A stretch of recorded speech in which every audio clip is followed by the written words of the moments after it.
1963. A pretty good, long, decent life. I hope you had a good life. And I hope you did not fear your death, William. I also hope that you are resting in eternal peace in a place where only angels can know such peace. With that, I'm going to clean your headstone. It doesn't matter what the size of the headstone is, if it's in the ground partially or upright, or if it's a tombstone. There's no easier headstone to clean. It really just all depends on the location of them. Full sun, full rain.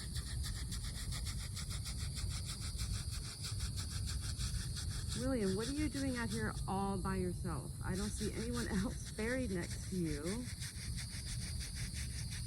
Surely you must have had a family.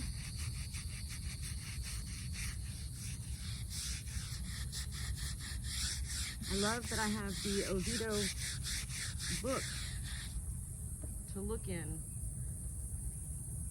Anytime I clean headstones, I always go home and that's the first thing I do is check this Oviedo book to see if there's any information about the people whose headstones I clean. One thing for sure,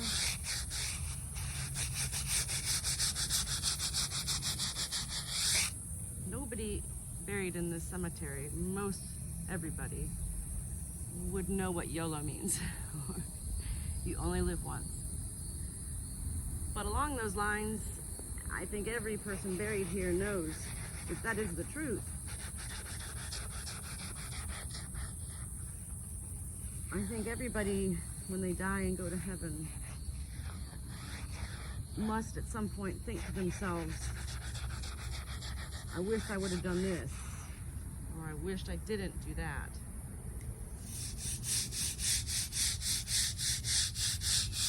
I tell you, William, it's a hard life to live with the YOLO.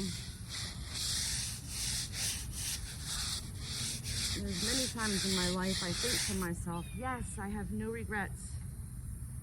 I'm doing good, I've made amends, and all of that fun, good stuff. And then there's other times I'm like, Jesus, what am I even doing here? I'm just gonna die and people are gonna think what they think.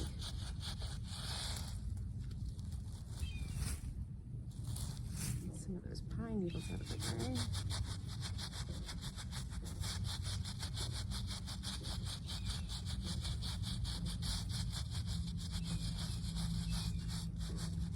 Anyways, it sure would be nice if we could all just live to live and just be good.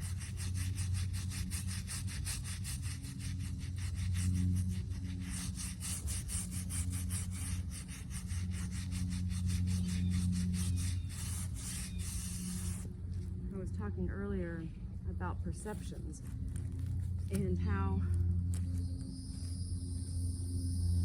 well, we really have no control over anyone but ourselves.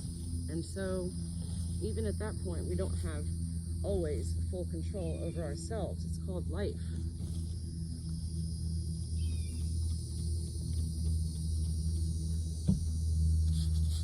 Sometimes we make decisions that we really truly think are the best decisions to make at that moment. And then later on, we're like, what were we thinking? How could I have done that? Well, that's the story of my life. Always thinking I'm doing good.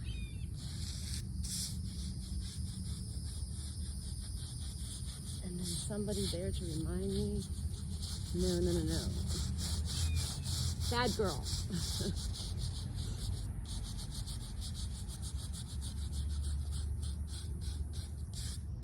Well, for any in-ground flat headstones, this is an example of the perfect way to have it laid. It shouldn't be completely flat.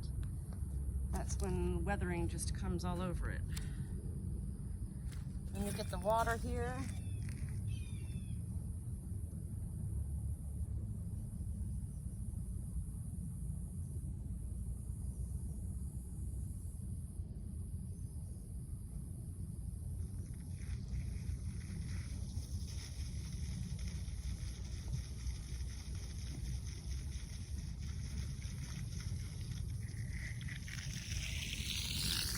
Let's see what we got here, William.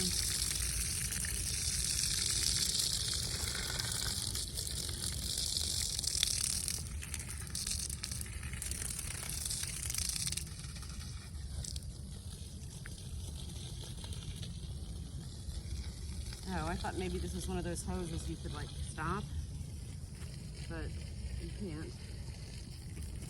Let me just do one little more scrub here.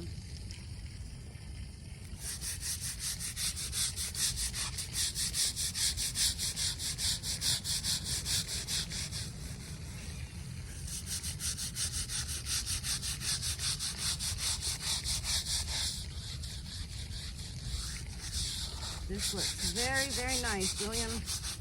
Woo, there's bugs everywhere.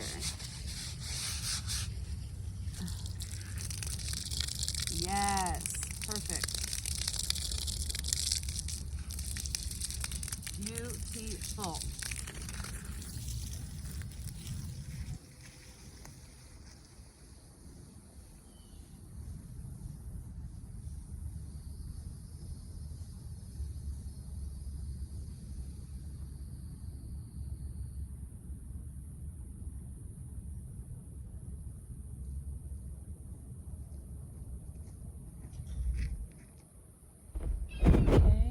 So a big part of the reason why I come to the cemetery and try to come as often as I do is because, well, I do find peace here. Why do I find peace here? Well, do you hear anything other than the hawks and the wind blowing the leaves? It is extremely peaceful, which gives me time to think about life as well as about death. Most people don't ever want to think about death. It's like taboo. Like, I've been trying to get my husband to start getting stuff together for his parents for the day when they die, for their obituaries. And he won't do it because he thinks you have to wait until you die. And that's ridiculous. Would make things easier on everybody to have your death planned in advance, including your obituary and biography.